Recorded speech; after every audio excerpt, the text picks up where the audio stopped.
Hello again, everybody. Now we're sitting here in a Cessna 172 Skyhawk. This is the S model with the G1000 navigation suite. I'm super impressed that in this simulation of this one, they actually took the time to give us the synthetic vision feature of this, which just makes this aircraft, which is already unbelievably versatile, even better. We're currently sitting here at Simsbury Airport. This is in a lovely Connecticut, United States. For some reason, somebody has flattened all the hangars on this side. This aircraft, this airport mean quite a bit to me because this is basically where I had learned to fly and land and everything like that in a 172. Of course, at that time, that was an N model of the 172, as opposed to the nice S model with the G1000. So without further ado, let's go ahead and get going.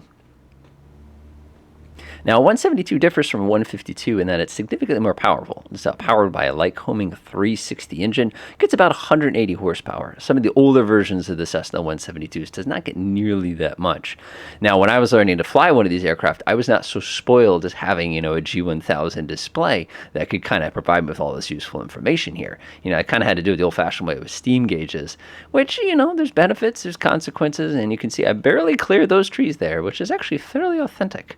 The one thing missing from the little airplane, of course, is the big old thing. This is the word Simsbury hanging down the front of it. So now, a Cessna 172 is the aircraft that I, in the real world, have the absolute most time flying. In the old days, what we would do is we'd actually take off from there, and then we basically swing ourselves all the way in this general direction and take ourselves way out of the controlled airspace. There's a major international airport basically right next to me. Oh, that's a little chunky. I'm still trying to work out some of the frame issues here, but that seems to be related to the FS systems. Right, line ourselves kind of nicely there. Now, the climb-out speed on a Cessna 172 is right around 72, 73. On a good day, you can do 75. Again, it totally depends on the weight of the actual aircraft. One thing I really, really like about this is just how easy it handles, and, very, very benign, but it is not exactly a sports car. Taking a look around real quick, you can see that, this is pretty utilitarian. I appreciate the leather seats. We never had anything that nice. They were always like the cloth seats. And when you went to first get inside the plane, you basically had to wedge yourself like this up against the cockpit here because how you'd accidentally miss a peg when you're going ahead and locking the seat into the correct position. It was always some pretty fun times. So anyway, I'm going to go ahead and take a gentle right here. I can actually see a couple mountains that I do recognize off in the distance. That's actually pretty slick. Go ahead and kind of come towards the north just a little bit. And then we'll go ahead and swing a little bit towards the other way as well. Now, the neat thing is with this simulation of the G1000 is you have a couple of those other features like the live traffic and everything like that. And it's all really, really slick. Now, having flown here in the real world, this is a kind of an interesting experience for me because some things are like, hey, I remember seeing that. While other things are like, that's not what that's supposed to be. But, your mileage may vary, as you probably heard before. So let's go ahead and get ourselves up to about 1,500 feet. We're going to hang roughly westish here. I don't want to go too far. If anything, actually, I'm going to sling slightly this direction. Man, that G1000 makes flying this thing nice. You can see there's some nice houses down there. You've got your great pond and everything with this. Oh my God, I used to ice skate here. This is such a weird experience. But anyway, I'll go ahead and level this off for about 1,500. All right, let's go ahead and start our tests. So the first thing we're interested in is when you are flying a Cessna 172 in the real world is, how is it different from this one in the simulator? People ask that question. Everyone's kind of about 1,000 different opinions. And the reality is, unless you can feel the control forces, like really realistically, you're never going to quite get a feel for the plane. So the first thing I'll do is I'm actually going to reduce my speed just a teeny tiny bit here. And this is kind of a simple way to check this aircraft off. So if I kill the throttle in the real one, as soon as you do it, the nose goes like this because once that torque cancels out, you can feel it pretty much instantaneously. All right, we're going to go ahead and give it a quick tug. Oh, yeah. You couldn't pull that hard in that plane. You'd probably wreck your arm. But you can see it's a pretty benign stall, which is good. Speaking of stalls, let's go ahead and get ourselves in an approach stall position.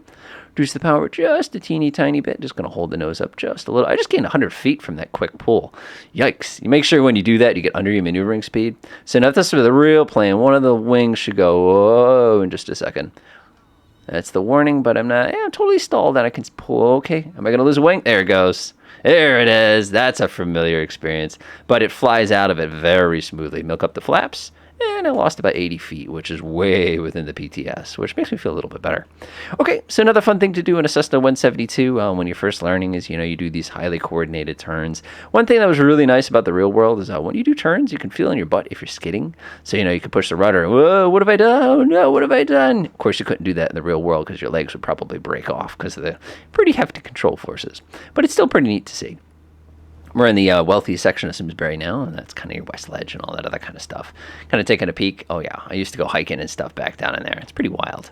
But you would never fly this low anyway, because you're going to be breaking pretty much every rule. All right, some other things about the Cessna 172 I'd throw out real quick. First of all, this is a great learning platform. It's probably one of the best, because it's not too fast, it's not too slow. You can land it just about anywhere.